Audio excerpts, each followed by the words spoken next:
Ah, ça y est, ça arrive.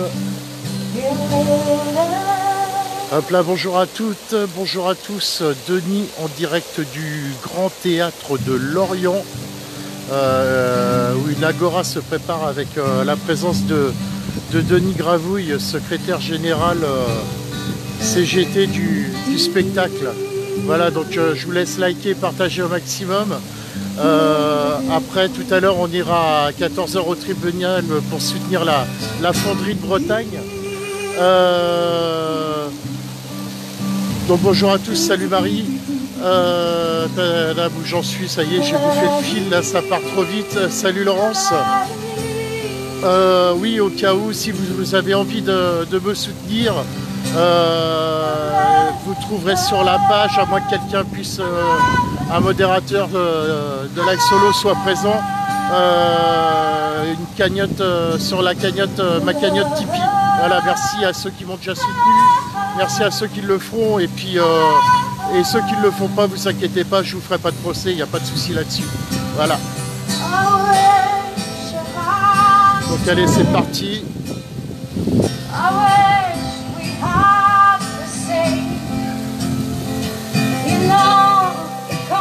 Just the will we have fought and fought again. All together, let me breathe. Let me breathe. Let me fight until my last breath. We want to stay. We want to dream here. We want to have the same dream together and share with you all. We need to fight, to go in strike.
Just together.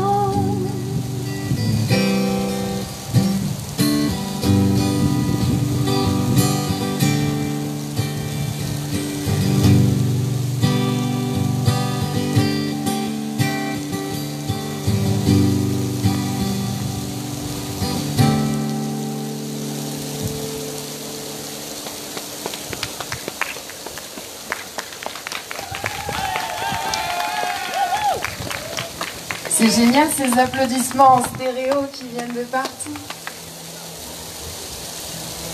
Oui, pareil, j'en Merci profite. d'être là. L'Agora commencera dans quelques minutes. Alors si vous avez des gens dans votre entourage qui seraient susceptibles d'avoir envie de prendre la parole dans l'espace public, eh bien c'est dans quelques minutes. Alors ah non, c'est après. Ah non, mais je me confonds. En fait aujourd'hui c'est une conférence de Denis Gravouille, c'est ça. Mais dans quel espace-temps sommes-nous? À savoir que le théâtre est sous la menace d'une expulsion aussi. Hein. Ils ont reçu la visite d'un huissier hier en fin de journée.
Let me walk,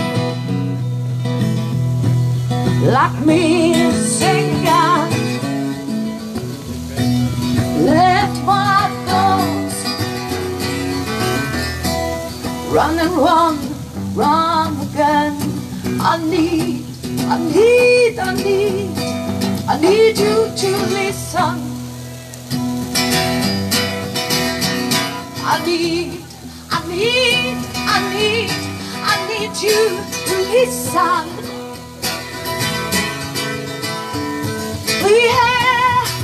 We have to shout, we disagree. We're here to shout, we disagree. Oh, let me sing, oh, let me sing.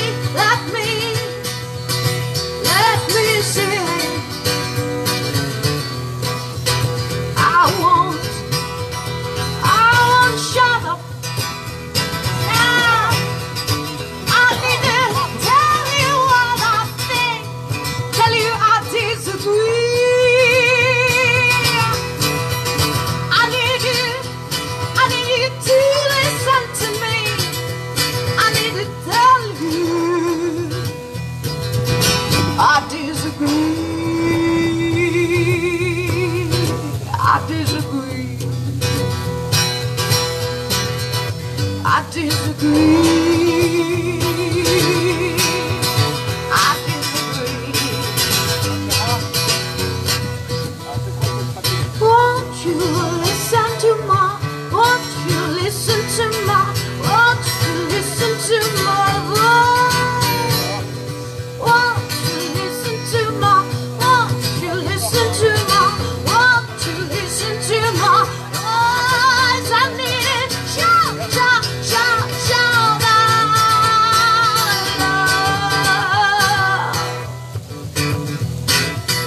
I need to tell you how I disagree. Tell you how I disagree. Tell you how I disagree. Tell you how I disagree. Allez-y, envoyez les likes, envoyez les cœurs, là, un peu plus de visibilité s'il vous plaît les amis.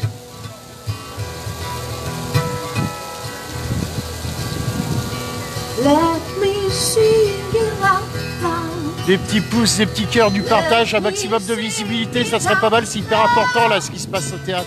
Let me tell you how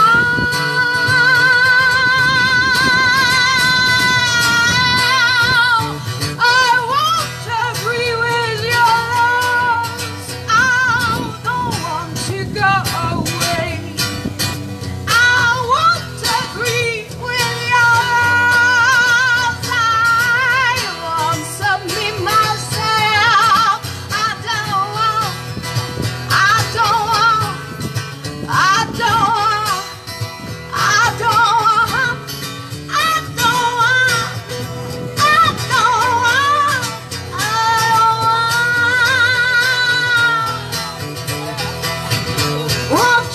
listen to my voice?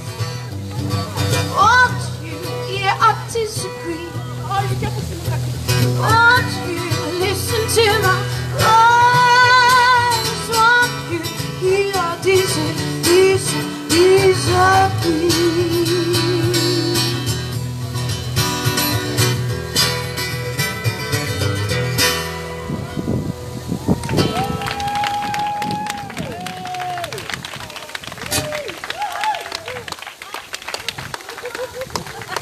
Bah, les amis, allez-y hein, pour avoir... mettez des cœurs, des pouces, un maximum de vues là. Là pour écouter. Il n'y a pas grand monde. Je le connais pas, hein, mais c'est son prénom. Il a plein de choses passionnantes à nous raconter alors. Il y a quand même le théâtre qui est sous la menace d'une expulsion, hein, donc c'est hyper important ce qui se passe là, en ce moment. Donc allez-y, envoyez des cœurs, des pouces, tout ce que vous voulez pour avoir un maximum de visibilité. Ça, la visibilité, comme je le dis à chaque fois, c'est vous qui la faites. Hein.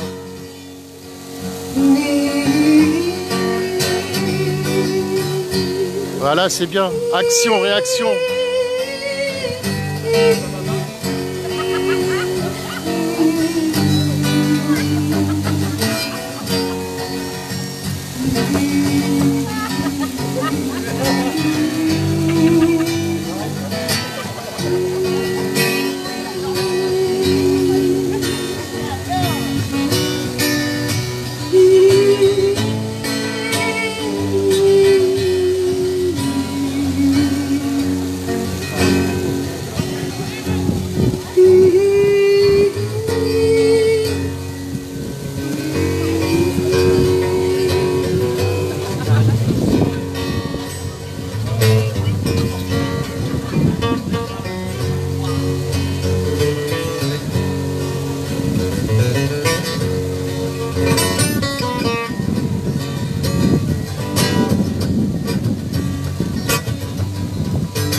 Partagez-moi ce live, envoyez des cœurs, des pouces, tout ce que vous voulez, les amis, c'est hyper important, on n'est pas assez nombreux sur le live.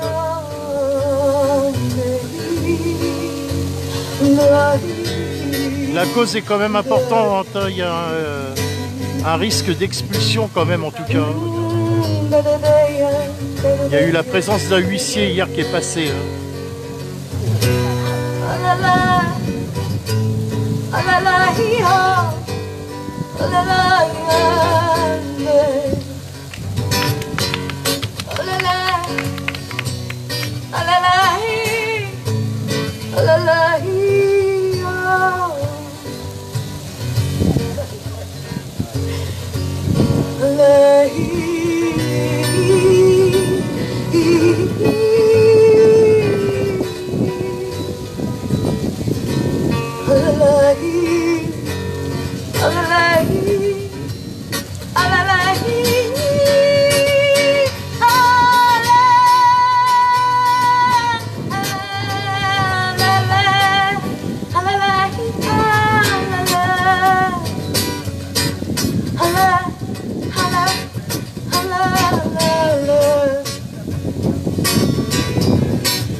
Il y a 78 jours, exactement 78 jours, on vivait tous ensemble. Et tout ensemble, ce moment, cette première agora, avec ces musiciens et musiciennes qui jouaient devant cette folie de public. Est-ce que vous êtes là, Lorient? J'ai failli me casser la gueule. Ok, la jeunesse là-bas, est-ce que vous êtes là? Ok, on vous invite à nous rejoindre. C'est peut-être la dernière fois que vous nous voyez. Demain, on sera mort. Personne réagit quand je dis demain, on sera mort. Demain est un autre... Est-ce qu'on sera mort demain? Non. Ok. Eh bien, on remercie, s'il vous plaît, faites du bruit pour Aline au carré, s'il vous plaît, un groupe qui s'est créé pendant cette occupation.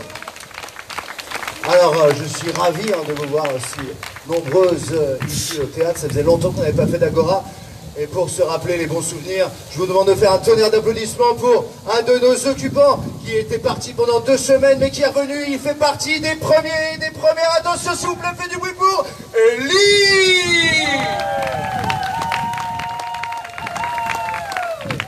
Ah, j'ai l'impression que ça fait 1 an. Alors, salut Elie, comment ça va? Ça va, vous m'avez manqué. Alors non, je vais faire un point hyper rapide sur la situation. Certains d'entre vous en ont peut-être déjà entendu parler. Un point très rapide parce qu'après on va laisser la parole à Denis Gravouille qui est un petit peu limité dans le temps, donc on va lui laisser la parole le plus rapidement possible.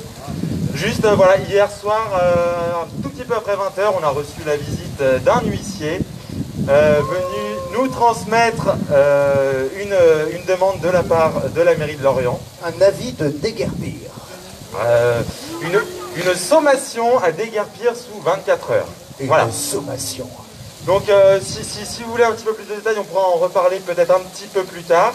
Et juste du coup, 24 heures depuis hier à 20 h, ça fait ce soir à 20 h. Moins 4 divisé par 2, ça fait qu'à 18 h 30, on vous appelle toutes et tous à venir ici en soutien pour un pique-nique opéra, pardon, excusez-moi. Exactement, à partir de 18 h 30. Et puis si vous voulez rester dans l'après-midi, il n'y a aucun souci évidemment pour qu'on discute de tout ça. Et donc très vite, on va donc laisser la parole. Non, attends, j'ai envie de te dire, on va laisser la parole au public, car c'est le public qui est toujours le plus important. Je vais passer comme à l'origine parmi vous, et vous allez toutes et tous dire un mot dans le micro, celui qui va sortir de votre cœur. Attention, c'est parti. Bonjour. Hello à tous. Bonjour. Bon, on se réveille. Moi, je vais vous parler d'une autre expulsion qui se déroule en ce moment. Je peux? On parle après, on commence par raconter sa vie. Un mot, s'il vous plaît. Bonjour. En lutte. Luttons. Parlons de vote. Reste. Occupation. La lutte, c'est classe. Occupons. Détermination. Occupons. Réveillez-vous. Ok, les jeunes, si vous voulez dire un truc, c'est par ici. Allez, on se dépêche, on s'active. Ah, je vous suis. Il nous suit. Engagé. Engagé, le dernier mot est pour monsieur. Autogestion. Autogestion, s'il vous plaît. Faites un tonnerre d'applaudissements. Et aussi, je voudrais vous passer un tonnerre d'applaudissements pour notre technicien préféré qui était là depuis le début. S'il vous plaît, faites du bruit pour Dux. Ouais. Ok, on a la chance aujourd'hui, comme tu le disais, d'avoir le secrétaire, s'il vous plaît, monsieur le secrétaire général de la CGT Spectacle. Faites du bruit, s'il vous plaît, pour Denis Gravouille. Merci. Je ne m'attendais pas à être accueilli comme une rockstar. Vous êtes du centre du spectacle, les amis. On est à Lorient Jeunesse, c'est pour ça. Bon, bonjour à tous et tous. Je ne savais pas que j'allais arriver au moment où vous recevez une sommation à l'expulsion. Donc je commence par vous encourager parce que déjà 78 jours, il faut aller au moins battre le record de l'Odéon de 80 jours, forcément. Vous êtes obligé d'aller plus loin. Pardon, on a 79 aujourd'hui, en fait, on s'est trompé. 79. Bon, c'est très bien. Bon, mais de toute façon, au-delà des plaisanteries, c'est clair qu'il y a des... Je ne vais pas faire un long discours, je préfère qu'on échange, mais échanger quelques infos. C'est clair qu'il y a une pression très forte avec la soi-disant reprise depuis le 19 mai pour qu'on fasse comme si... qu'on aille dans le storytelling du gouvernement, en gros, de dire c'est bon, on a lâché quelques trucs pour les intermittents et il y a la réouverture, donc c'est bon, circuler, il n'y a plus rien à voir. Ils ont essayé même pour vous l'expliquer un peu en détail, c'était même carrément avant le 11 mai, le marché qu'a tenté de nous proposer Matignon, en disant bon ben voilà, vous appelez à sortir des théâtres et on vous annoncera des choses le 11 mai au Conseil national des professions du spectacle. Et ne touchez surtout pas à la réforme de l'assurance chômage, parce que là ça devient politique, c'est un tabou total, c'est un totem, il ne faut surtout pas en parler, on s'occupe des intermittents, et encore, on a des choses à dire là-dessus, mais la réforme de l'assurance chômage, c'est pas vous. Alors, moi au contraire, je suis extrêmement content que depuis le début de ce mouvement, on ait porté toutes ces revendications-là. Effectivement, il y a des revendications professionnelles, et le plan de reprise dans le spectacle, qui n'est pas la réouverture, cette réouverture qui est totalement dégradée, qui ne concerne pas tout le monde avec des festivals annulés, le plan de reprise, il n'y est pas. Ça, c'est déjà une première chose dans le champ professionnel. Ça veut dire que beaucoup de professionnels du spectacle, notamment intermittents du spectacle, mais sans oublier les autrices et les auteurs, ne vont pas retravailler normalement. Mais la question se pose aussi dans d'autres secteurs d'activité, comme on le voit bien, des secteurs où des reprises d'emploi, et même si on prend les festivals, sur les festivals bossent des gens à la sécurité, au catering, au ménage, parce qu'il y a du ménage partout, forcément, parce qu'un théâtre à Nantes de Marche, c'est aussi un théâtre propre, donc voilà, souvent avec des travailleurs ou travailleuses précaires, chez des sous-traitants, même dans des théâtres publics. C'est exactement ce qui se passe à l'Odéon. Je ne serais pas surpris que ce soit la même chose ici. Et donc, c'est évidemment, on ne peut pas se battre de façon séparée. Donc, sur l'ensemble des sujets, essayons de faire un petit point sur où on en est par rapport à un certain nombre de revendications et si elles ont été entendues ou pas. Alors, sur le plan de reprise, ils nous ont pipoté. Ils ont lâché 30 millions d'euros. 30 millions d'euros, il en faut au moins un zéro de plus pour faire retravailler les professionnels du spectacle. Le pire, c'est pour les jeunes.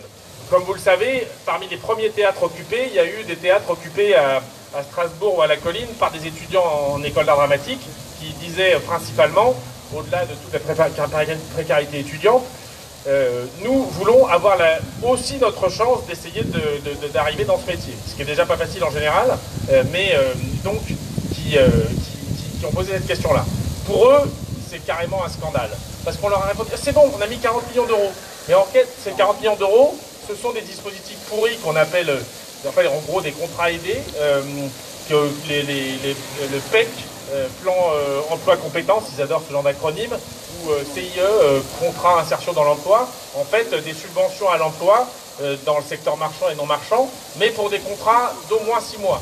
Donc d'un côté, de façon générale, c'est une subvention à la précarité, et d'un autre côté, ça ne touchera pas des emplois dans le spectacle. Donc dire que c'est ça qui est la réponse aux jeunes, c'est un pur scandale et une pure opération de communication. En matière d'emploi, il n'y a vraiment pas le compte. En matière de droits sociaux, alors, il y a un sujet qu'on porte notamment avec le collectif des maternitantes depuis longtemps, c'est l'accès au congé maternité et maladie. Je sais que vous en parlez puisque je l'ai vu affiché ici.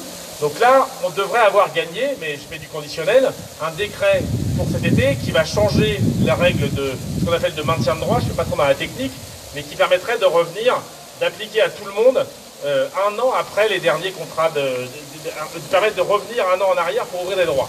Donc si ça c'est obtenu, et c'est pas obtenu que dans le spectacle, puisqu'il n'y a pas de règles spécifiques au spectacle à part les cachets à la Sécu, ce sera une bonne nouvelle. Mais comme ils ne peuvent pas s'empêcher de faire... D'abord, on attend le décret, on veut être sûr que ce soit bien ça qui va être gagné. Il est temps, parce qu'en fait, c'est déjà dès 2020 que des personnes n'ont pas pu avoir été indemnisées dans un congé maladie ou en maternité. Et ils veulent bien le mettre de façon rétroactive, mais seulement pour les intermittents du spectacle. Or, on ne sait pas ce que c'est qu'un intermittent du spectacle à la Sécu. On sait ceux qui sont éventuellement rémunérés au cachet, qui passent par le culot, mais une technicienne, par exemple, c'est exactement pareil si c'est une personne embauchée par une maison de production ou par une boîte d'intérim. Et puis d'un point de vue général, il n'y a aucune raison que ceux qui ont été touchés par la crise empêchés d'accéder aux indemnités ne soient réintégrés dans leurs droits, quel que soit leur métier, encore une fois. Donc ce combat-là n'est pas terminé, même si pour eux c'est solde de tout compte. Sur l'assurance chômage, alors c'est là qu'on a toutes les raisons de se battre ensemble. Comme je le disais à quelques-uns, on ne peut pas dire qu'on n'a rien gagné pour les intermittents, mais je vais faire le lien avec le régime général. Dans les différentes hypothèses qui avaient été émises par le rapport Goron, ils ont pris l'espèce d'option intermédiaire. Nous, on demandait, pour tout le monde, et pas que dans le spectacle, un an après la fin de toutes les interdictions de travailler ou empêchement de travailler. C'est-à-dire après qu'on soit revenu à la soi-disant accueil normal des publics. Ils ont fait une demi-mesure où, en gros, pour tout le monde, il y a une prolongation des droits jusqu'au 31 décembre 2021, ça je pense que vous le savez, et ensuite des mesures d'accompagnement. Les mesures d'accompagnement, c'est quoi? C'est pouvoir avoir accès à une clause de rattrapage, pouvoir accès à l'aide professionnalisation et salarialité, la PS, qui devrait normalement couvrir tous les intermittents qui n'auraient pas leurs heures au 1er janvier 2022. Et là, on réclame des réunions pour savoir dans le détail comment ça va se faire. D'une part, ça ne couvre pas les professions hors du spectacle, on va y revenir. Pas mal de jeunes, des enfants, il y a une mesure, on ne sait pas comment elle va s'appliquer, ils la mettent à 338 heures pour avoir 6 mois d'allocation. Quel est le niveau de cette allocation, comment ça va s'articuler, c'est plein de sujets. Donc il y a encore pas mal de trous, et puis surtout, encore une fois, pour faire le lien avec l'absence de plan de reprise pour l'emploi, même Goron dit lui-même, bon, ça marcherait pour couvrir tout le monde, à condition que le boulot revienne vite à la normale, qu'il y ait un vigoureux plan de reprise.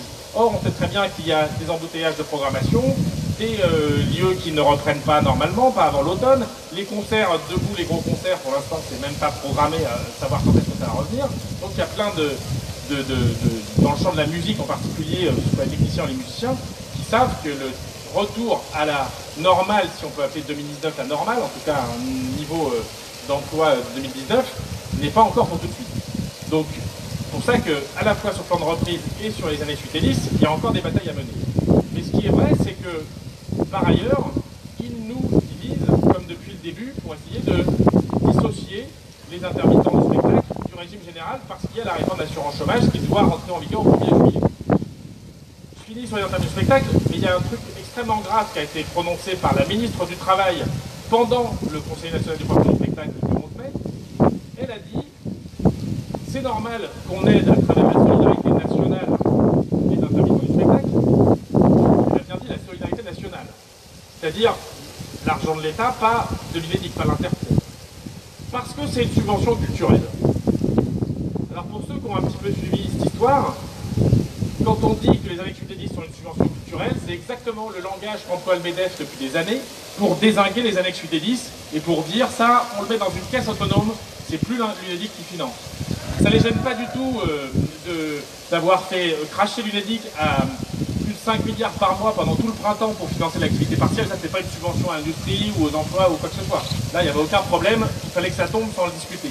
Mais pour les intermittents, c'est une subvention culturelle, on le dégage. Donc ils n'ont pas oublié leur projet. Et la ministre du Travail, qui se prétend de gauche au passage, a repris texto pour la première fois dans une instance officielle au ministère de la Culture ce discours-là.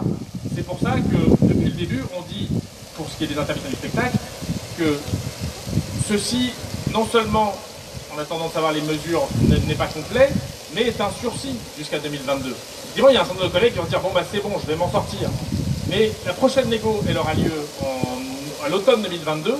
Et là, on a une épée de Damoclès au-dessus de nos têtes, le dernier régime spécial qui est encerclé comme étant une subvention culturelle. C'est la ministre du Travail qui l'a dit.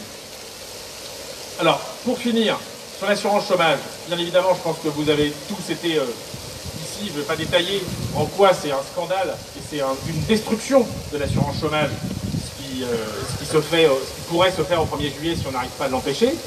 C'est un pur changement de nature. Déjà, l'assurance chômage, elle n'est pas du tout parfaite. Il y a déjà 6 chômeurs sur 10 dans ceux qui sont inscrits à Pôle emploi qui ne sont pas indemnisés, sans compter ceux qui ne sont pas inscrits.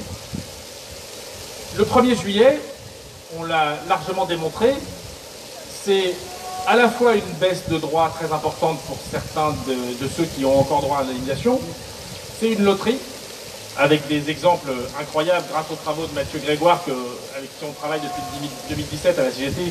On a pu démontrer que, par exemple, si un contrat d'intérim commence le 1er pour un mois, ça ne fera pas le même effet en termes d'indemnisation chômage que s'il a lieu du 15 au 15. Le contrat du 15 au 15 te fait perdre les allocations pour les 2 premières quinzaines indemnisées normalement actuellement, et qui ne le seraient plus dans certains cas. Mais fondamentalement, c'est une destruction du système. En gros, ça revient à dire qu'on ne va plus indemniser le chômage, en tout cas pour ceux qui ont encore une indemnisation, mais on va indemniser le surplus de chômage que tu as eu l'année d'avant. En gros, si tu as ouvert des droits avec 6 mois de travail et que l'année d'après, tu n'as que 5 mois de travail, on va t'indemniser 1 mois. On ne va pas t'indemniser, c'est l'inverse de ce qu'on défend, qui est un revenu de remplacement pour toutes les périodes où tu te retrouves au chômage. On va t'indemniser si tu es plus au chômage que l'année d'avant. Avec ça, tu fais des grosses économies, évidemment. Parce que notamment, se sont visés des millions de travailleurs précaires, 1 150 000 d'après l'UNEDIC dès le 1er juillet. Sans compter des mesures qui doivent entrer en vigueur à une date imprécise, qui sont un durcissement du seuil d'accès, c'est-à-dire à nouveau le durcissement qui avait été fait en novembre 2019 et suspendu en août à peu près, en août 2020, qui a fait déjà beaucoup de dégâts, notamment parmi les jeunes, puisque ça touche principalement des moins de 26 ans, qui sont les plus précaires à atteindre, à atteindre les seuils d'ouverture de droit.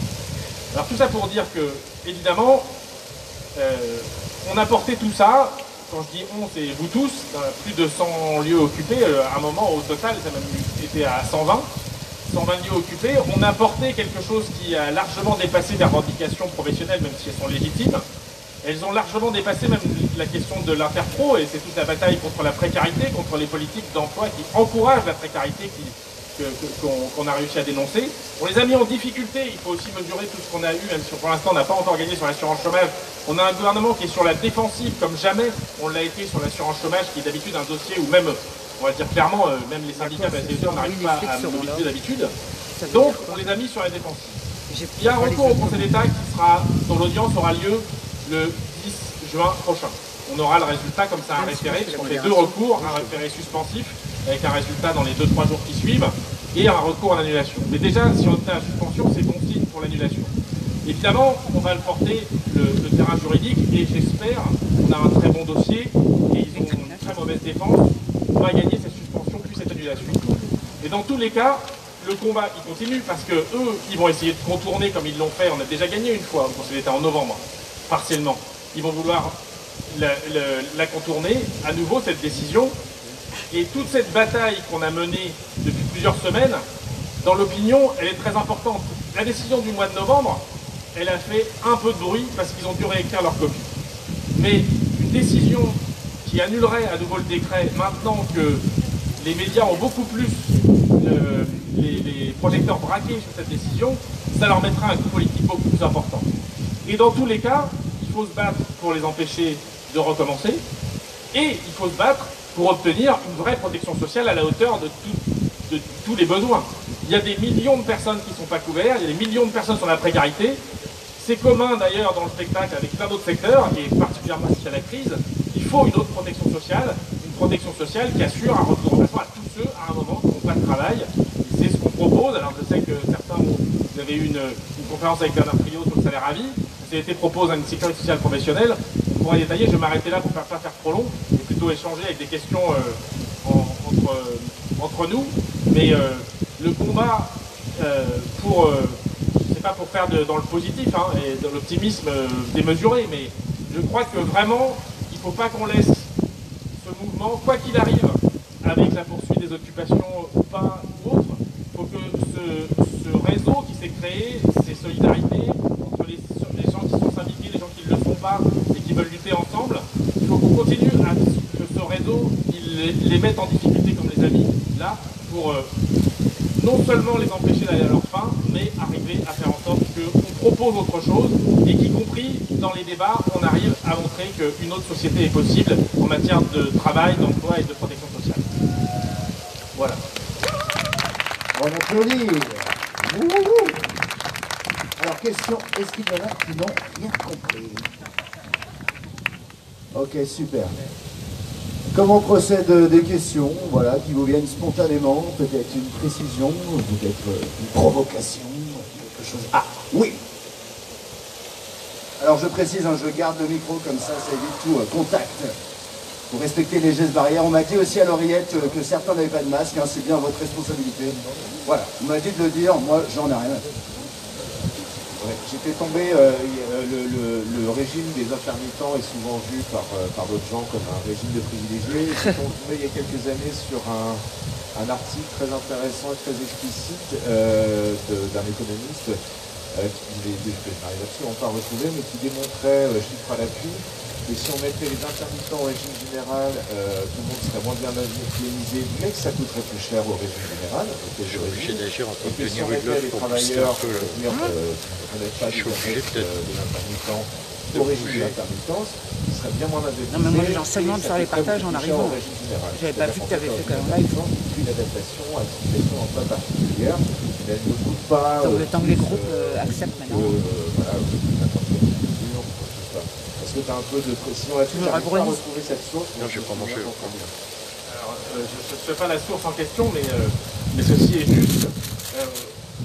En gros, il faut se rappeler que la seule raison au départ pour laquelle il y a eu un régime pour les intermittents, ben, c'est qu'il y a une assurance chômage qui a été créée dans une période où il y avait peu de chômage, en 58, hors de la Sécu, c'est encore un autre problème, mais bon, bref. En tout cas, on crée l'UNEDIC en 58 avec un principe qui est de dire, dès que tu as travaillé 3 mois, c'est le ticket d'entrée, tu as le droit à une allocation chômage en cas de perte d'emploi. À l'époque, la perte d'emploi, c'était essentiellement un licenciement. Et c'était même très majoritairement ça, à 99,9. Il n'y avait pas d'intérim. Et puis il y avait juste une industrie particulière, qui était celle du cinéma, et avec des techniciens qui travaillaient beaucoup. À l'époque, les anciens, j'ai connu un peu, on bossait 1200 heures, 1700 heures, hein, mais qui n'avaient pas 3 mois en continu. Alors la première annexe 8, pour les techniciens de cinéma, a été créée pour dire, eh bien, eux, ils auront droit à une allocation chômage dès qu'ils auront 3 mois comme les autres, mais avec différents contrats. C'est de là que c'est parti. Après, évidemment, il y a eu une annexe 10 pour les artistes, les techniciens du spectacle vivant dans les années 69, suite à une loi sur la présomption de salariat, qui a accordé des droits de salariés à des artistes. C'était aussi une bataille très importante qui était menée depuis au moins la Libération, notamment par le SFA. Je vous renvoie à un très beau texte de Gérard Philippe qui écrit « Les acteurs ne sont pas des chiens ». Mais ensuite, il y a eu toute l'explosion dans les années 80 du nombre d'intermittents qui, dans le même temps, avec l'assurance chômage, avec une volonté du patronat, pendant que le chômage explosait, de réduire les droits. Ça, on peut se renvoyer encore une fois aux études de Mathieu Grégoire et Claire Divest, notamment en 1979. On voit que ceux qui sont ciblés par les baisses de droits à l'assurance chômage, c'est tous les emplois discontinus. Et cette attaque-là, elle est particulièrement violente, mais c'est l'aboutissement de plusieurs attaques de conventions d'assurance chômage qui ont été signées par d'autres que nous, qui ont été des baisses de droits. Et ce qui fait que les annexes 8 et 10, elles ont beaucoup divergé du régime général, parce qu'on n'a pas réussi à empêcher une baisse importante au régime général, notamment par un relèvement du seuil de droit. Mais ce qui s'est fait dans les années 8 et 10 est une évolution un peu différente. C'est-à-dire que, notamment avec l'accord de 2016, on est revenu avec des seuils plus bas, 67 heures sur 12 mois, qui ont réouvert des droits pour environ 10 000 personnes par an, mais par contre avec des allocations qui étaient beaucoup plus modérées. C'est un système qui ouvre des droits à plus de monde, mais qui est plus redistributif quelque part. Et effectivement, si tu prends quelqu'un qui a actuellement, par exemple, un technicien qui bosse beaucoup, qui a 6 mois de travail, par exemple dans l'audiovisuel où on ne connaît pas les mêmes problèmes que dans le spectacle vivant, s'il était indemnisé au régime général, au lieu de lui prendre le mode de calcul d'allocation qui est un peu compliqué dans les annex 8 et 10, on lui mettrait 57% de son salaire, il gagnerait 2 fois plus. C'est arrivé à des personnes pour des raisons d'argumentation dans ces cas-là. Donc, effectivement, en 2013, c'est à ce moment-là qu'il y a eu des études, supprimer les annexes 8 et 10 mettrait dans la merde des milliers de personnes, surtout maintenant, qui n'atteindraient pas le seuil, mais verserait des allocations beaucoup plus élevées à ceux qui travaillent le plus, et donc ne ferait pas d'économie. Ça, c'est quand même à regarder. Si jamais cette réforme passe, comme on flingue les droits de ceux qui ressemblent le plus à des intermittents, c'est-à-dire les intérimaires et intermittents en spectacle, si, comme au fur et à mesure, on rogne énormément, si ça passe, la comparaison sera tout à fait la même. Et on risque de se retrouver le dernier village d'Indiens, enfin, des régimes spéciaux, quoi. On connaît sur les retraites, ah oui, il y a un régime spécial, là, c'est des privilégiés. Et évidemment, leur façon de lutter contre les privilèges, c'est le nivellement par le bas. C'est encore ce qu'a dit la ministre du Travail dimanche sur France Inter. Non, mais c'est pas équitable. Regardez, au régime général, quelqu'un qui est à mi-temps et quelqu'un qui travaille la moitié du mois, c'est pas normal que celui qui est à mi-temps a gagné moins que l'autre. Donc on va baisser l'autre. On va tout ramener au niveau le plus bas. C'est ça la justification. C'est même pas ce qui est fait mathématiquement, mais c'est la justification. cette déconstruction de l'intermittent, ce feignant qui nous coûte cher. D'ailleurs, en parlant de feignant qui nous coûte cher, la parole est à Eddie. Vous avez un super point sur les annexes UG10 et sur le régime général. Et il y a un truc sur lequel j'arrive pas trop à trouver d'infos, c'est qu'est-ce qu'il en est d'une revendication qu'on a aussi, qui est justement la création d'une nouvelle annexe dont le mode de calcul ressemblerait aux annexes UG10 justement pour les autres intermittents de l'emploi. J'ai l'impression que c'est très peu audible, y compris pour le grand public. Et c'est assez mystérieux pour moi. Où est-ce qu'on en est là-dessus? Alors, tu as absolument raison d'en parler. D'abord, ça veut dire qu'on revient sur, je viens d'en parler un petit peu, mais jusqu'en 2014, enfin, disons qu'en 2014, je vous rappelle qu'avant l'ère Macron, tous les 2 ou 3 ans, il y avait une renégociation de la convention UNEDIC et ça se passait au MEDEF, même si nous on demandait à ce que ça se passe ailleurs, donc entre ce qu'on appelle de façon horrible les partenaires sociaux, c'est-à-dire les organisations patronales et les organisations syndicales. En 2014, tout le monde, sauf la CGT, en l'occurrence la CGC aussi, a signé une suppression des règles spécifiques de ce qu'on appelait l'annexe 4, qui était l'annexe des intérimaires et intermittents en spectacle. Catégorie qui était en train d'enfler puisqu'il y a de plus en plus de contrats précaires. En 2017, ils l'ont carrément supprimé. Elle était vidée de son temps. Donc, pourquoi il y avait l'annexe 4, c'est que ça permettait d'avoir des allocations un peu meilleures pour des gens qui sont continuellement dans la précarité, notamment des intérimaires. Donc effectivement, là, il y a une bataille, il ne suffit pas de se battre uniquement contre la réforme d'assurance chômage, même si ce sera très important si on la gagne. D'abord pour les intéressés, et puis d'un point de vue politique, ce sera un grand signe. Mais il faut aussi rétablir des droits à toutes ces personnes. Parce que, en plus, la conjonction de la crise a fait que, carrément, un paquet dans les extras hôteliers et autres qui n'ont même pas été concernés par la réforme ou la victoire contre le fait qu'ils n'auront plus de droits au 1er juillet. Là, par exemple, la seule chose qui leur a été accordée, c'est une prolongation des droits. Pour ceux qui sont en fin de droit, ça ne s'arrêtera pas avant le 30 juin. Super, 1er juillet, c'est censé retrouver du boulot tout seul, alors que ça n'a pas réouvert normalement. Donc, il y a des batailles. Alors, en particulier, un certain nombre de collectifs ont convaincu dans un premier temps un député LRM et un sénateur LRM à travers un comité de suivi, et pour rendre à César, le comité de suivi qui avait été proposé par Samuel Surin de la coordination un peu sur le modèle de ce qui s'était fait pour les intermittents, un comité de suivi avec des parlementaires. Donc il y a eu une proposition de loi, une proposition parlementaire de loi, puisque le Parlement peut faire des propositions, qui avait été initiée par ces deux LRM. Ils se sont fait rattraper par la patrouille. Le gouvernement leur a confié une mission avec un rapport sur le CDD d'usage qui servira à caler un meuble dans un coin. Et puis comme ça, ils ont retiré leur PPL. Alors il y a une députée communiste, Elsa Faucillon, et en accord avec plusieurs groupes de l'opposition, qui redépose une proposition de loi, même améliorée, le 17 juin à l'Assemblée nationale, et donc avec l'idée de mettre en porte-à-faux les 283 parlementaires, dont ceux de la LRM, qui avaient signé cette PPL en disant bah, regardez, c'est quasiment la même, ça recrée l'annexe 4 et autres. Mais évidemment, ils font face à. Il faut soutenir cette PPL, qui est. Pas parce que c'est une députée communiste qui l'a fait, mais parce que c'est une bonne chose, effectivement. Donc le 17 juin, on va notamment essayer de faire des conférences de presse par rapport à ça et des actions. On prépare des courriers, par exemple, des courriers types qu'on peut faire aux députés de toutes les circonscriptions pour leur dire soutenez cette PPL, particulièrement ceux qui avaient déjà signé la première, ils ne détruisent pas. Et il faut qu'on lance le débat. Ça va pas être simple parce que Madame Borne et le gouvernement disent ah non, mais nous on veut pas de ça. Et puis de toute façon, la majorité n'en veut pas, puisqu'évidemment, il y a une majorité des partenaires sociaux qui ont signé contre ce truc-là. Et ça va être, c'est David contre Goliath, mais c'est un sujet de défendre cette annexe 4 avec des règles meilleures, et même à terme, d'arriver à une vraie assurance chômage, voire une disparition du chômage, mais c'est encore un débat. Est-ce qu'il a répondu à des questions? Absolument. Absolument. Allez, une autre question. Denis Gravouille est avec nous encore pendant une demi-heure. Profitez-en. Vladimir. Un peu le grand oral, là, je crois. J'avais postulé à la direction du CDN. Tu fais un peu de... mais on est déjà plusieurs sur le coup, désolé. On peut faire un collectif? Excellent. Vu que tu fais aussi le tour de Bretagne, est-ce que tu peux nous parler un peu des occupations des autres villes en Bretagne?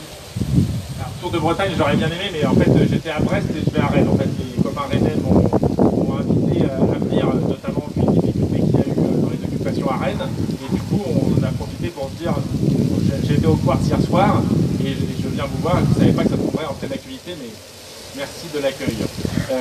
Donc au Quartz hier, la question elle se pose comme partout de comment continuer la lutte. Pour l'instant, ils restent, ils occupent le lieu, comme vous, y compris la nuit. Ils décident mercredi du nager, hein, comme partout. Personne ne peut donner des consignes nationales. Ce mouvement a un gros avantage, c'est que vraiment ça s'est fait aux AG locales de décider en fonction d'un certain nombre de contraintes. Mais ils continuent à occuper le Quartz et dans tous les cas sont en train de chercher une solution pour avoir une activité permanente dans le Quartz, même si à un moment ou à un autre ils savent qu'ils vont devoir ne plus continuer l'occupation nocturne et se préparer notamment à faire toutes les batailles pour se faire entendre dans les spectacles et notamment les festivals de l'été, puisqu'il y a les vieilles charrues tout près et que c'est une bataille d'arriver à monter sur faire en sorte de se faire entendre là-dessus. Et puis ça c'est à très court terme, et il y a la question à long terme. Enfin, tout ce qu'on a dit tout à l'heure, et vous en avez tous conscience, sans même que j'ai besoin d'en parler, cette bataille elle ne s'arrêtera pas parce qu'on aurait gagné par exemple au Conseil d'État la semaine prochaine, parce qu'on doit tous reprendre le boulot ou qu'en juillet on part sur les festivals qui se font lieu ou en vacances en fin vérité. Comment on fait pour arriver à continuer à réunir un certain nombre de personnes. À Brest, bon, évidemment il y a un lien avec l'Union locale CGT qui soutient énormément, qui est venu plus qu'en soutien, qui a apporté aussi les réseaux interpro, comme ici.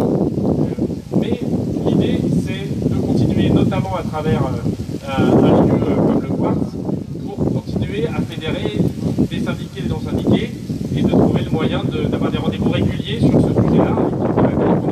Je donne un exemple que tu connais bien, Vladimir, au mois de juin, le 29 juin, on a, comme chaque fin juin, il y a un conseil d'administration de l'UNEDIC. Alors l'UNEDIC a un peu changé de tête et nous ont pas mal servi en termes d'études. Mais là, le conseil d'administration, on va se retrouver à nouveau face au MEDEF qui ne voudra pas revaloriser les allocations au chômage, qui lâchera un 0, quelque chose. Il faut obtenir des vraies revalorisations des allocations. Il faut obtenir par exemple des revalorisations en euros, parce que sinon les plus basses allocations ne sont même pas revalorisées pour des mécanismes complexes que l'épargne. Et il faut obtenir un mécanisme d'indexation, par exemple, sur la hausse du coût de la vie, alors que là, c'est même pas le cas. Donc tout ce genre de bataille, ça doit se mener en continu, y compris, on n'est pas bien organisé à la CGT pour le faire. Donc il faut qu'on soit le plus nombreux possible pour que toutes ces questions de droit, d'accès au travail, aux droits sociaux, parce qu'il y a l'assurance chômage, mais il y a aussi tous les sujets autour du RSA par exemple. On va avoir une catastrophe avec tous ceux qui vont arriver en fin de droit, fin juin, et qui vont se retrouver au RSA dans des organismes qui sont déjà débordés par la réforme du droit au logement depuis le mois de février. Et donc, on va avoir des gens qui vont non seulement basculer dans le RSA, mais en plus le RSA, ils l'auront avec plusieurs mois de retard parce que les organismes sont débordés et n'ont pas assez de fonds puisque les services publics sont déshabillés. Donc ça, c'est toutes ces batailles-là qu'il faut mener. Ça, c'est pour le Quartz. Rennes, vous savez, il n'y a plus de lieux occupés. Ils sont en train de voir comment c'est organisé. Je n'ai pas toutes les infos pour d'autres lieux comme Gardot ou Lannion, mais évidemment, la question se pose partout. Et pour faire un peu parisien, on a quitté le 104 pour diverses raisons. Et la principale, c'est que contrairement à ici et dans la plupart des lieux, l'Odéon c'était une forteresse. On était 40, on pouvait faire rentrer 10 personnes, échange de prisonniers chaque jour, on ne peut pas faire d'AG ouverte.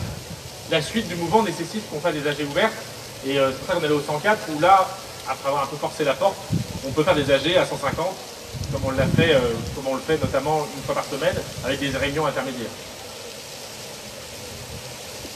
Merci. Alors, oui, je te donne la parole juste après Ali. Alors, ma question concerne les flux qui financent cette caisse d'assurance chômage et le lien, enfin, l'impact que ça a sur, selon la nature des flux, qui a le pouvoir sur la caisse. Il me semble que là, il y a eu un changement de nature de flux entre le financement par la cotisation sociale et le financement par l'impôt, qui fait qu'aujourd'hui, il y a existence des décrets Macron, il me semble qu'il y a quelques années, ça n'aurait pas pu être possible parce qu'il n'y avait pas de financement de la caisse par l'impôt. Exact, la première attaque, très bonne, je ne vais pas essayer de faire comme l'animateur. Hein. Non, il est brillant, Effectivement, la première attaque contre l'assurance chômage, qui est loin d'être parfaite avant que Macron arrive, bien évidemment, hein, pour plein de raisons. Mais la première attaque, c'est de remplacer la cotisation salariale par un impôt, la CSG. Ça a immédiatement, et c'était comme ça que c'était prévu, fait dire à Macron, ah non mais c'est plus le même système, hein, c'est nous qui décidons. Déjà, tu passes clairement d'un système où tu as une cotisation parce que tu as travaillé, donc tu t'ouvres des droits, à un système d'impôt où le gouvernement décide de quelle solidarité il veut bien t'accorder et des devoirs que tu dois avoir. Alors il y avait déjà des contraintes énormes sur les chômeurs avec des sanctions qui ont été prises, y compris renforcées avec un décret de fin 2018 dont on voit les effets dans les pôles emploi avec des trop perçus et des radiations qui ont augmenté depuis qu'ils l'ont vraiment mis en œuvre et ils commencent à le faire. Ils l'ont un tout petit peu mis en pause pendant le confinement, mais ça y est, les reprises des radiations vont commencer. Donc, première chose, plus de sanctions et effectivement le changement de la cotisation vers la CSG. Les seuls qui ont toujours une cotisation salariale, c'est les intermittents du spectacle, au passage, puisqu'elle était double, donc la part double, elle est restée. Bon, ce qui devrait normalement nous faire valoir que je sois président de l'UNEDIC, puisque la part d'activité dans le spectacle devrait être calculée sur ça. Mais bon, c'est pour plaisanter, ça leur a pas plu quand on leur a dit ça. Bon, en attendant, la question c'est qu'il y a différents acteurs, si on peut dire, dans le système. On est dans un système où tout est décidé par le gouvernement, et particulièrement avec la crise Covid. Mais ils n'ont pas encore été au bout du système. Ils ont déjà en projet un système de changer ce qu'ils appellent la gouvernance. D'ailleurs, ils ont commencé des consultations qui s'appellent soi-disant des concertations. En fait, ils nous écoutent pour la forme et ils décideront comme ils le voudront. Il y a déjà un projet de haut conseil à l'assurance chômage qui a été élaboré par un think tank très macroniste, les mêmes qui ont inspiré la réforme qu'on combat. Et ce haut conseil, c'est ni plus ni moins de faire comme ce qu'ils ont fait avec la Sécu. C'est-à-dire que, paradoxalement, on était contre à la CGT la création de l'UNEDIC parce que c'est fait hors de la sécurité sociale. Mais la sécurité sociale a été tellement déshabillée, et en particulier privée de notre pouvoir de décision avec la suppression des élections, par exemple, aux caisses de sécurité sociale, que l'UNEDIC, finalement, pour l'instant, bien que majoritairement gouverné par le MEDEF, la CFDT, reste un endroit où on a encore un peu de pouvoir. En particulier, notamment avec le directeur actuel et sa directrice d'études remarquable, on a pu leur mettre des sacrés coins dans la figure avec les études qu'on leur a fait produire dans la dernière période. En mars, avril, mai, là, on a eu la confirmation, ils ont en gros confirmé toutes les études que Mathieu Grégoire nous proposait, ce qui les rendait encore plus crédibles. Mathieu Grégoire est un chercheur remarquable. C'est l'UNEDIC qui confirme que le décret va avoir tel et tel effet, et que le gouvernement n'a fait aucune étude d'impact, ça les met en difficulté dans les médias notamment, et pour le Conseil d'État. Donc, dans la période, on se retrouve à défendre au moins l'UNEDIC. Évidemment, à terme, il nous faudrait la sécurité sociale que l'on souhaite, gérée par les salariés avec les élections. Les salariés, les travailleurs, les travailleuses et les travailleurs. Mais dans la période, il va y avoir une bataille qui va plutôt se jouer après la présidentielle, qui est carrément l'étatisation, mais contre les mains, c'est la caractéristique de ce gouvernement. On est néolibéraux en termes de politique, mais c'est un État très fort qui décide de tout, même par exemple au dépend des collectivités territoriales, donc ils habillent les budgets, ne serait-ce que dans la culture.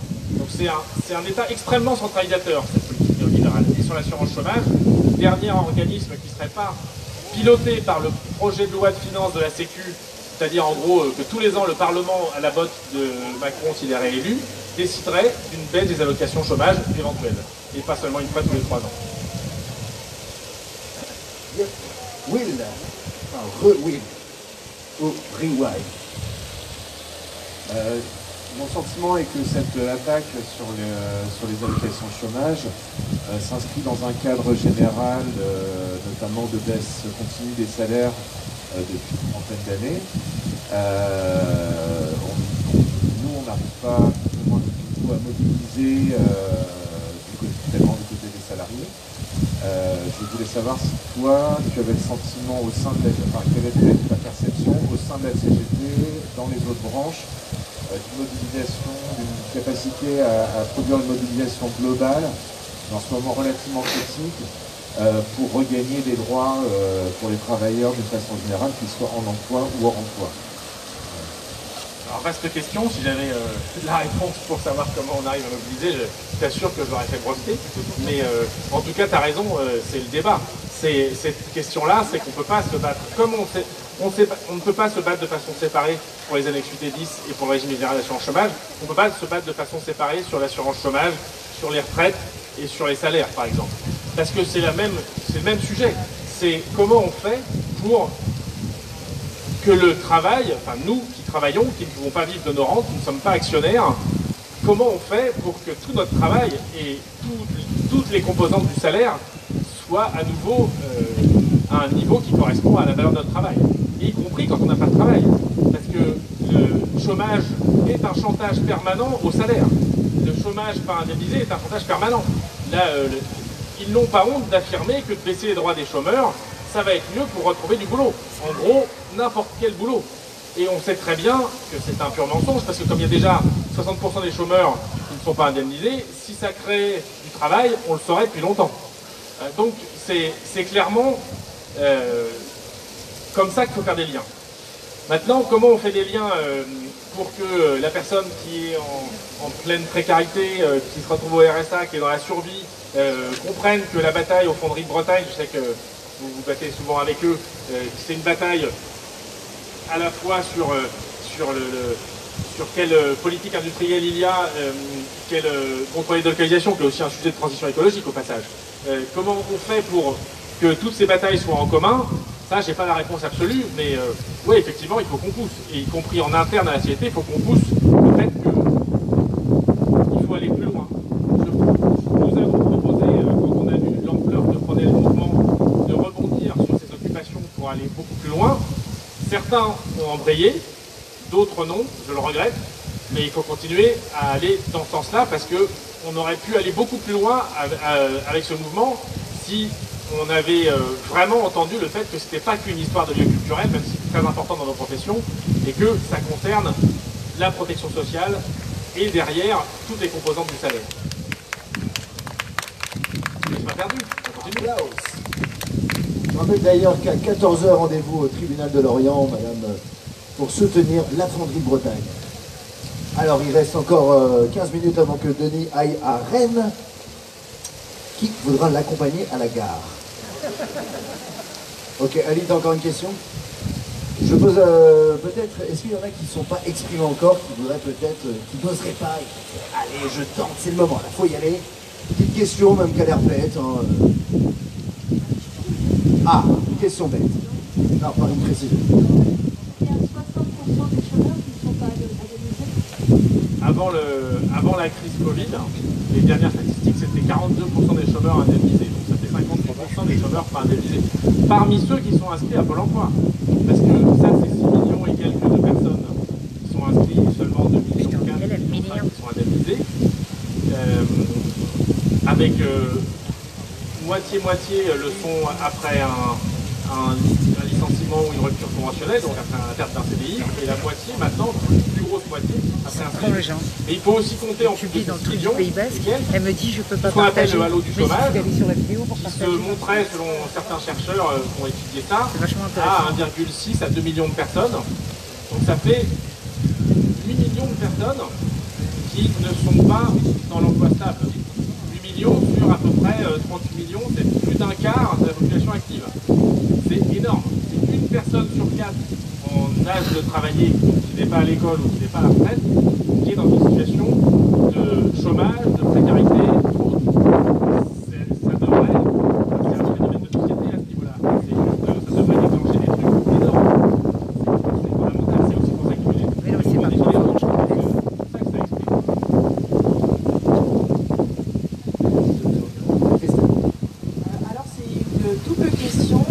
d'un point de vue en local, quelles peuvent être les préoccupations justement cette coordination de toutes les occupations en France, comment les rendre plus efficientes et un peu plus agressives. Peut-être qu'on a été un peu trop sur la défensive et pas assez dans les approches. C'est pour ça qu'il y a eu, enfin, je suppose que vous avez des débats partout, hein, c'était les occupations n'étaient pas une fin en soi, même quand on voulait tenir, il ne fallait pas s'enfermer dedans, et c'est pour ça qu'il y a eu des propositions de faire par exemple les vendredis de la colère, ça a très bien marché, on a proposé ça, je trouve que j'étais à Nantes le deuxième week-end et qu'on s'est dit comment on va faire pour faire exister cette revendication sur l'assurance chômage. Je trouve que ça a réussi puisque tout le monde l'a repris. Ça aurait été aussi bien que ce soit aussi fort sur le plan de reprise ou sur des sujets comme l'égalité femmes-hommes, on avait dit on fera tous le même jour, on l'a pas fait aussi bien sur ces sujets-là. Mais sur l'assurance chômage, on a réussi à le faire avec les actions à l'extérieur. Donc il faut continuer toutes ces actions et trouver le moyen d'avoir ce rythme-là. En tout cas, tout le mois de juin, c'est sûr, parce qu'on a cette question-là du mouvement. Après, la question de se coordonner, alors qu'on est coordonné, mais que c'est déjà le cas pour un certain nombre de personnes, il y a une réponse partielle qui est dans la CGT, notamment la CGT spectacle pour les gens du spectacle, mais il y a une réponse à voir comment on fait pour continuer à avoir des collectifs qui se réunissent régulièrement, avec les non-syndiqués, pour continuer à batailler. Je pense qu'il faut vraiment garder ce lien et continuer à se parler sans prétendre créer un parti politique, une organisation syndicale concurrente, mais qui continue à garder le lien parce que la bataille, elle est vraiment pas finie. Et j'ai pas de réponse absolue. Hein. Oui, juste un point, c'est que se battre localement, c'est...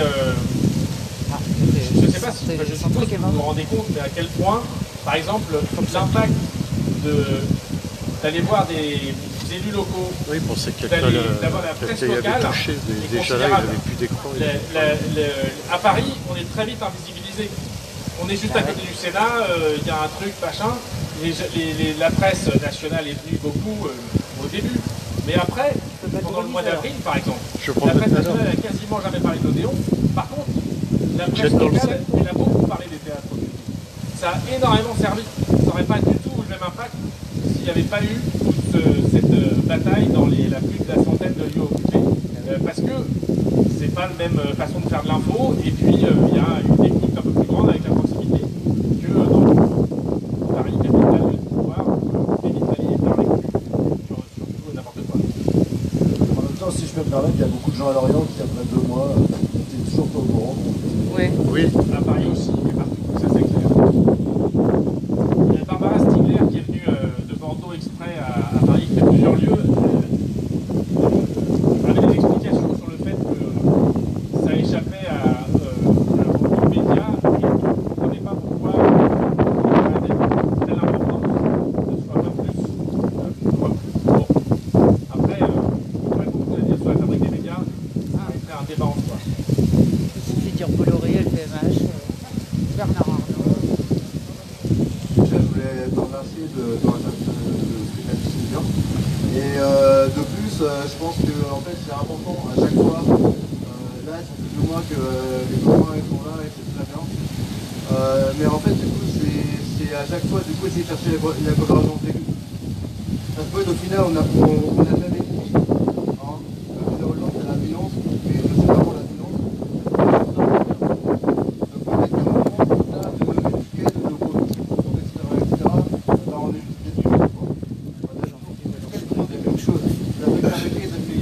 Les intermittents sont précaires depuis des années, comme je disais tout à l'heure. Donc à un moment, c'est le même combat. Quelque part, certains GIE, c'est le même combat. Voilà. Rejoignons-nous un moment. Parlons-nous au-delà même de notre ticket.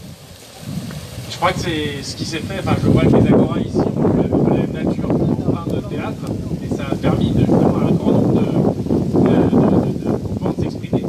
Justement, ça a ramené plein de monde ici en 2 mois. Il y a eu plein de choses qui sont passées. Il y a plein de choses. Il faut les renforcer parce qu'on a un combat pour l'avenir. Entièrement d'accord, oui.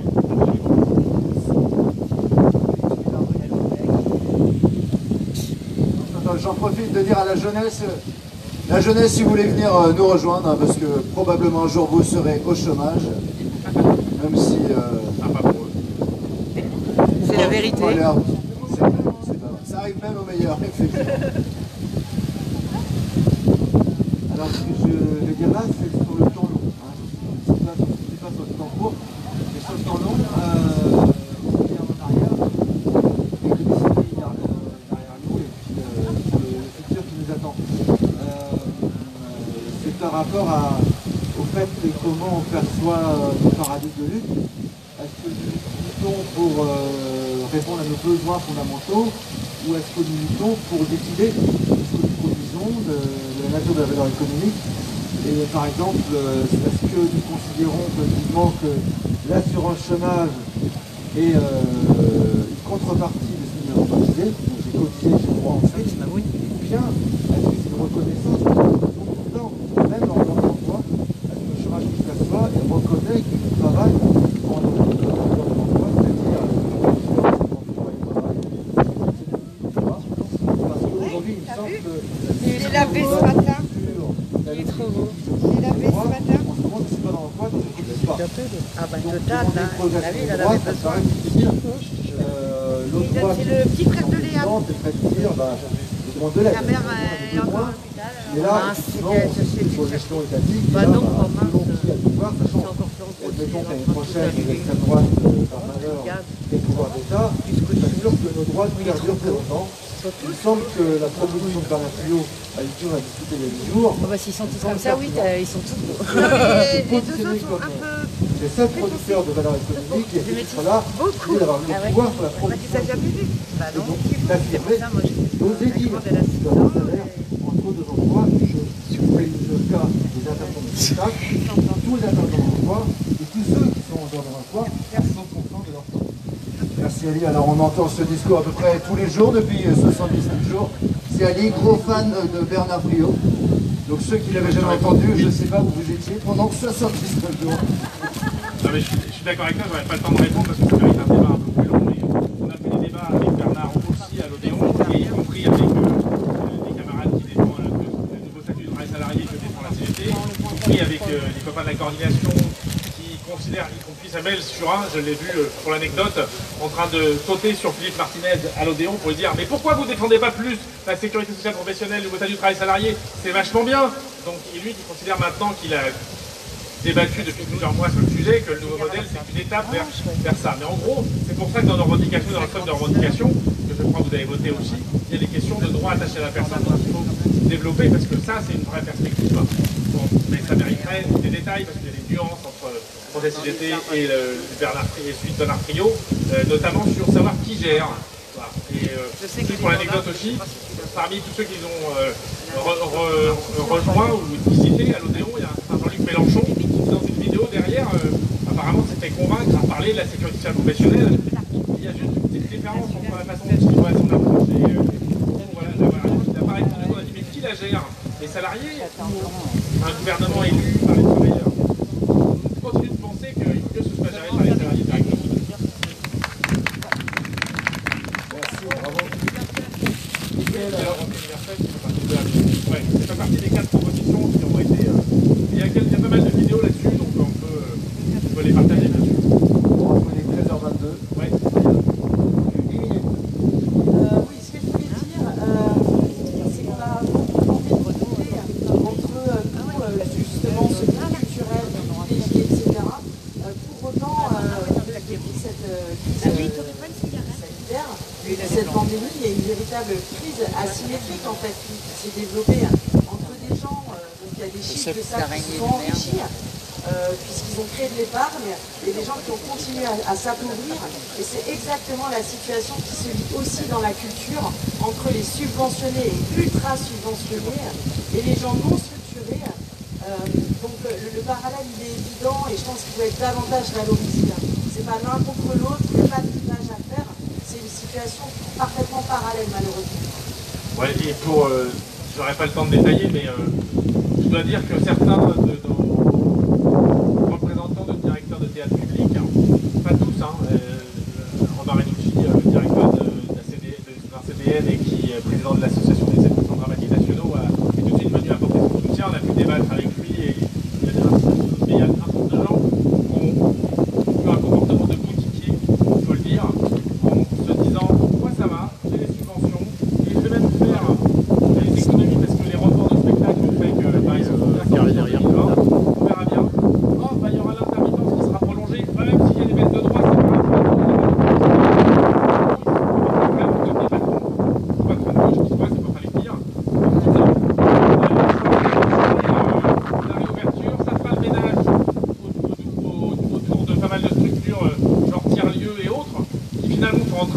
apporter l'origine des CDN, la décentralisation dans les poursuivants, à bien des égards. Et je vais faire le ménage. De toute façon, il y a l'assurance chômage qui paye les salaires que je n'ai pas à payer pendant ce temps. Là, il y a un vrai débat à avoir dans la profession, comme on dit, la profession, parce que pour le coup, certains n'ont pas rempli leur rôle d'aiguillon du service public, ils n'ont pas rempli le rôle de comment structure le secteur autour d'un vrai service public de la culture qui soit pas quelques-uns et d'un grand nombre qui se posent. Ça, c'est une vraie question. Et quand on voit, je ne sais pas comment c'est passé ici avec la direction, mais la façon de se passer avec un certain Braunschweig à l'Odéon, je suis encore choqué qu'un artiste dise « Ah non, moi je peux pas, je suis neutre, il faut que je sois neutre ».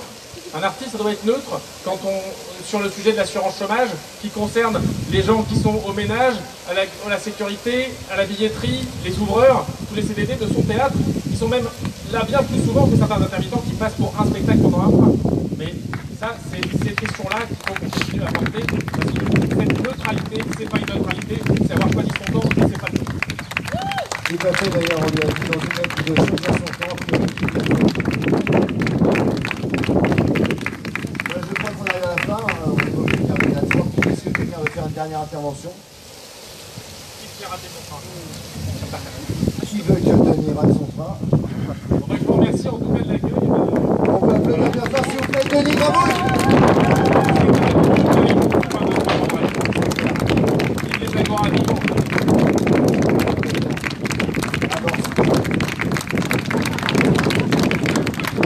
Allez, on fait plus de bruit, s'il vous plaît, pour Denis Gravouille.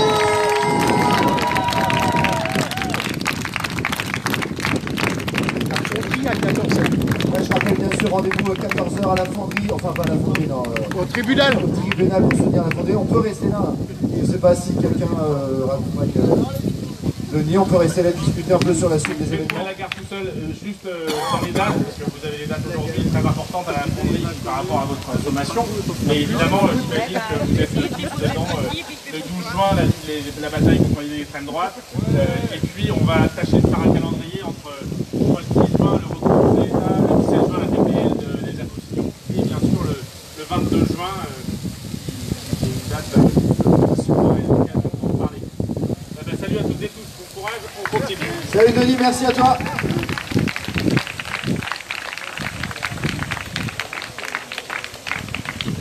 Qu'est-ce qu'on fait? Est-ce que vous voulez discuter encore? Sinon, on peut aller manger aussi. Sinon, on pourrait chanter. Bon, les amis, on va couper le live là, histoire de préparer l'encart pour 14h pour la fonderie de Bretagne. Donc merci à toutes et à tous d'avoir suivi le live.